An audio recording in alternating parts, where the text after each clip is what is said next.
Images that make people stop and think. I also try to challenge myself to do things that doctors say are not possible. I was buried alive in New York City in a coffin, in April 1999 for a week. I lived there with nothing but water. And it ended up being so much fun that I decided I could pursue doing more of these things. The next one is I froze myself in a block of ice for 3 days and 3 nights in New York City. That one was way more difficult than I had expected. The one after that, I stood on top of a 100-foot pillar for 36 hours. I began to hallucinate so hard that the buildings that were behind me started to look like big animal heads. So next I went to London. In London, I lived in a glass box for 44 days with nothing but water. It was, for me, one of the most difficult things I'd ever done, but it was also the most beautiful. There were so many skeptics, especially the press in London, that they started flying cheeseburgers on helicopters around my box to tempt me. So I felt very validated when the New England Journal of Medicine actually used the research for science. My next pursuit was I wanted to see how long I could go without breathing, like how long I could survive with nothing, not even air. I didn't realize that it would become the most amazing journey of my life. As a young magician, I was obsessed with Houdini and his underwater challenges. So I began early on competing against the other kids, seeing how long I could stay underwater while they went up and down to breathe, 5 times while I stayed under on one breath. By the time I was a teenager, I was able to hold my breath for 3 minutes and 30 seconds. I would later find out that was Houdini's personal record. In 1987, I heard of a story about a boy that fell through ice and was trapped under a river. He was underneath not breathing for 45 minutes. When the rescue workers came, they resuscitated him and there was no brain damage. His core temperature had dropped to 77 degrees. As a magician, I think everything is possible. And I think if something is done by one person, it can be done by others. I started to think if the boy could survive without breathing for that long, there must be a way that I could do it. So I met with a top neurosurgeon, and I asked him, how long is it possible to go without breathing? Like, how long could I go without air? And he said to me that anything over 6 minutes, you have a serious risk of hypoxic brain damage. So I took that as a challenge, basically. My first try, I figured that I could do something similar, and I created a water tank, and I filled it with ice and freezing cold water, and I stayed inside of that water tank hoping my core temperature would start to drop. And I was shivering, and my first attempt to hold my breath, I couldn't even last a minute, so I realized that was completely not going to work. So I went to talk to a doctor friend, and I asked him, how could I do that? I want to hold my breath for a really long time. How could it be done? And he said, David, you're a magician. Create the illusion of not breathing. It'll be much easier. So he came up with this idea of creating a rebreather with a CO2 scrubber, which was basically a tube from Home Depot with balloons duct taped to it that he thought we could put inside of me and somehow would be able to circulate the air and rebreathe with this thing in me. This is a little hard to watch, but this is that attempt.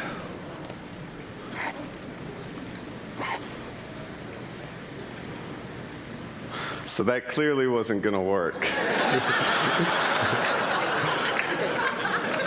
Then I actually started thinking about liquid breathing. There's a chemical that's called perfluorine, and it's so high in oxygen levels that in theory you could breathe it. So I got my hands on that chemical, filled the sink up with it, and stuck my face in the sink and tried to breathe that in, which is really impossible. It's basically like trying to breathe, as a doctor said, while having an elephant standing on your chest. So that idea disappeared. Then I started thinking, would it be possible to hook up a heart-lung bypass machine and have a surgery where it was a tube going into my artery and then appear to not breathe while they were oxygenating my blood? Which was another insane idea, obviously. Then I thought about the craziest idea of all the ideas. To actually do it. To actually try to hold my breath past the point that doctors would consider you brain dead. So I started researching into pearl divers, because they go down for 4 minutes on one breath. And when I was researching pearl divers, I found the world of free diving. It was the most amazing thing that I ever discovered, pretty much. There's many different aspects to free diving. There's depth records where people go as deep as they can, and then there's static apnea. That's holding your breath as long as you can in one place without moving. That was the one that I studied. The first thing that I learned is when you're holding your breath, you should never move at all. That wastes energy, and that depletes oxygen, and it builds up CO2 in your blood. So I learned never to move, and I learned how to slow my heart rate down. I had to remain perfectly still and just relax and think that I wasn't in my body and just control that. And then I learned how to purge. Purging is basically hyperventilating. You blow in and out. You do that, you get lightheaded, you get tingling, and you're really ridding your body of CO2. So when you hold your breath, it's infinitely easier.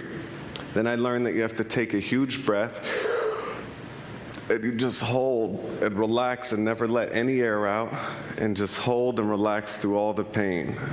Every morning, and this is for months, I would wake up, and the first thing that I would do is I would hold my breath out of 52 minutes, I would hold my breath for 44 minutes. So basically what that means is I would purge, I'd breathe really hard for a minute, and then I would hold immediately after for 5.5 minutes. Then I would breathe again for a minute, purging as hard as I can, then immediately after I would hold again for 5.5 minutes. I would repeat this process 8 times in a row. Out of 52 minutes, you're only breathing for 8 minutes. At the end of that, you're completely fried. Your brain, you feel like you're walking around in a daze and you have these awful headaches. Basically, I'm not the best person to talk to when I'm doing that stuff. I started learning about the world record holder. His name is Tom Zetas, and this guy is perfectly built for holding his breath. He's 6'4", he's 160 pounds, and his total lung capacity is twice the size of an average person. I'm 6'1" and fat. We'll say big boned.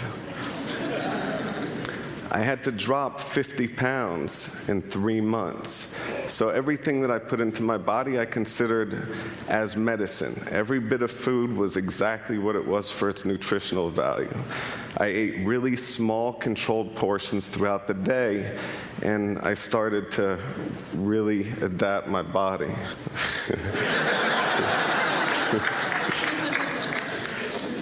The thinner I was, the longer I was able to hold my breath, and by eating so well and training so hard, my resting heart rate dropped to 38 beats per minute, which is lower than most Olympic athletes. In 4 months of training, I was able to hold my breath for over 7 minutes. I wanted to try holding my breath everywhere. I wanted to try it in the most extreme situations to see if I could slow my heart rate down under duress. I decided that I was going to break the world record live on primetime television. The world record was 8 minutes and 58 seconds, held by Tom Zetas, that guy with the whale lungs I told you about. I assumed that I could put a water tank at Lincoln Center and if I stayed there a week not eating, I would get comfortable in that situation and I would slow my metabolism, which I was sure would help me hold my breath longer than I had been able to do it. I was completely wrong. I entered the Sphere a week before the scheduled air date, and I thought everything seemed to be on track. 2 days before my big breath hold attempt for the record, the producers of my television special thought that just watching somebody holding their breath and almost drowning is too boring for television. So I had to add handcuffs while holding my breath to escape from. This was a critical mistake. Because of the movement, I was wasting oxygen, and by 7 minutes I had gone into these awful convulsions. By 7:08, I started to black out, and by 7 minutes and 30 seconds, they had to pull my body out and bring me back.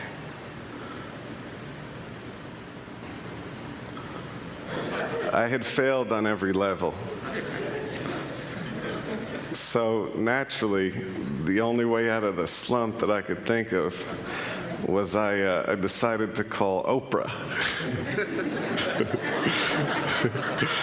I told her that I wanted to up the ante and hold my breath longer than any human being ever had. This was a different record. This is a Puro 2 static apnea record that Guinness had set the world record at 13 minutes. So basically, you breathe Puro 2 first, oxygenating your body, flushing out CO2, and you're able to hold much longer.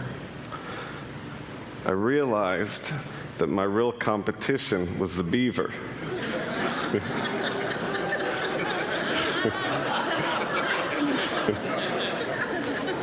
In January of '08, Oprah gave me 4 months to prepare and train.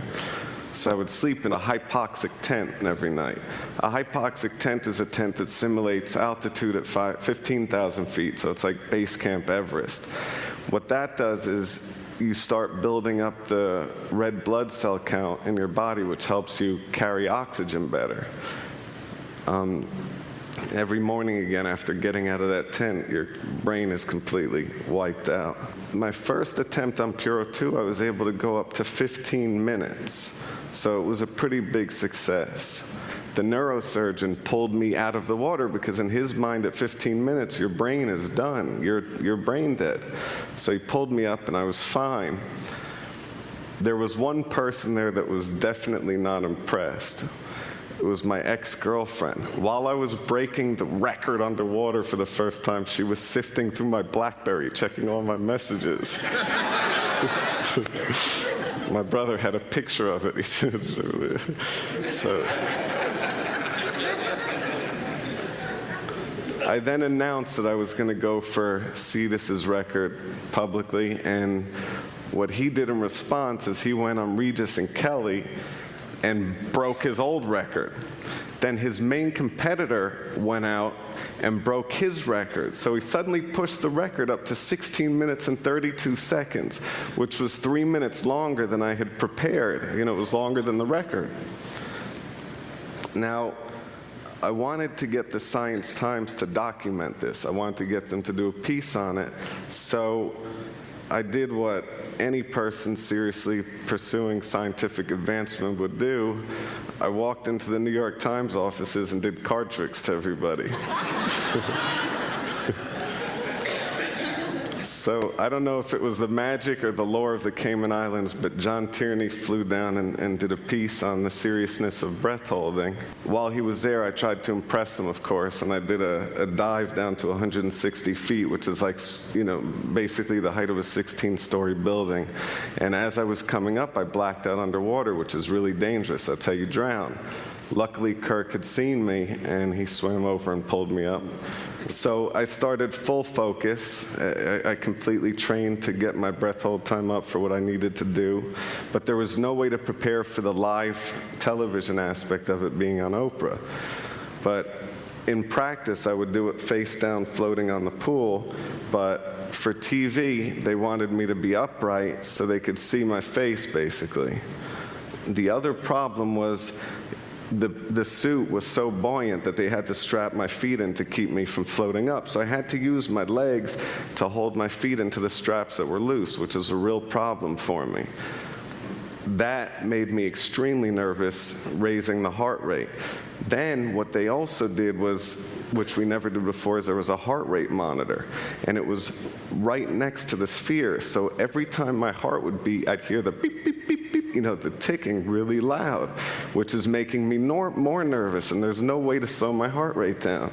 So normally, I would start at 38 beats per minute, and while holding my breath, it would drop to 12 beats per minute, which is pretty unusual.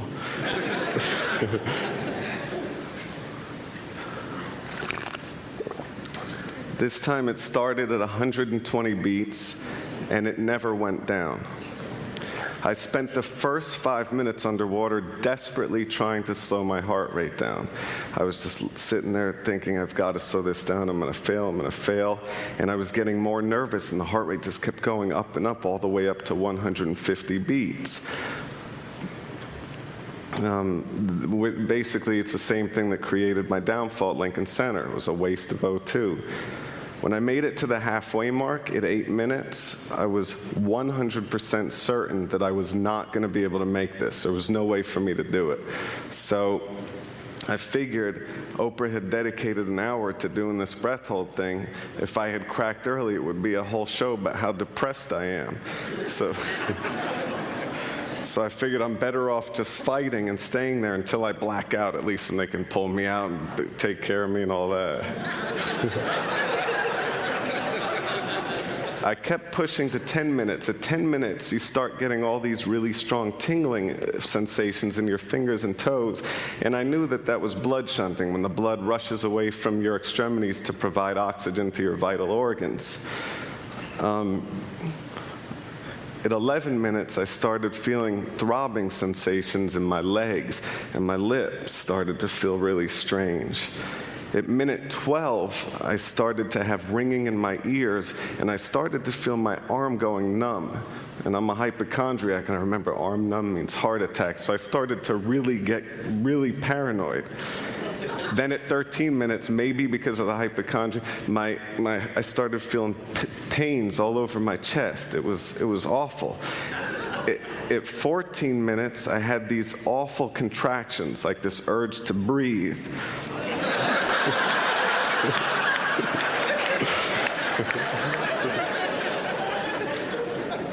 At 15 minutes, I was suffering major O2 deprivation to the heart, and I started having ischemia to the heart. My heartbeat would go from 120 to 50 to 150 to 40 to 20 to 150 again. It would skip a beat, it would start, it would stop, and I felt all this. And I was sure that I was going to have a heart attack. So at 16 minutes, what I did is I slid my feet out, because I knew that if I did go out, if I did have a heart attack, they'd have to jump into the body and take my feet out before pulling me up. So I was really nervous. So I let my feet out, and I started floating to the top.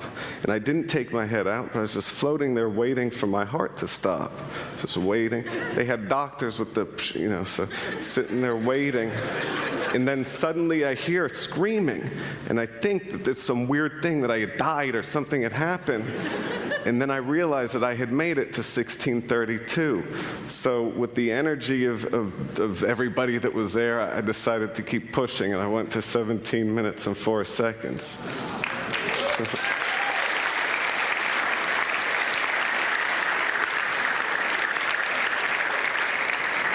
As though that wasn't enough, what I did immediately after is I went to Quest Labs and had them take every blood sample that they could to test for everything and to see where my levels were so the doctors could use it once again. I also didn't want anybody to question it. I had the world record, and I wanted to make sure it was legitimate.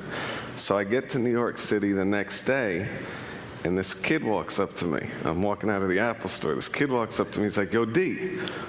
I'm like, "Yeah?" He said, "If you really held your breath that long, why'd you come out of the water dry?" I was like, "What?" And that's my life. So, but As a magician, I try to show things to people that seem impossible. And I think magic, whether I'm holding my breath or shuffling a deck of cards, is pretty simple. It's practice, it's training, and it's practice, it's training, and experimenting.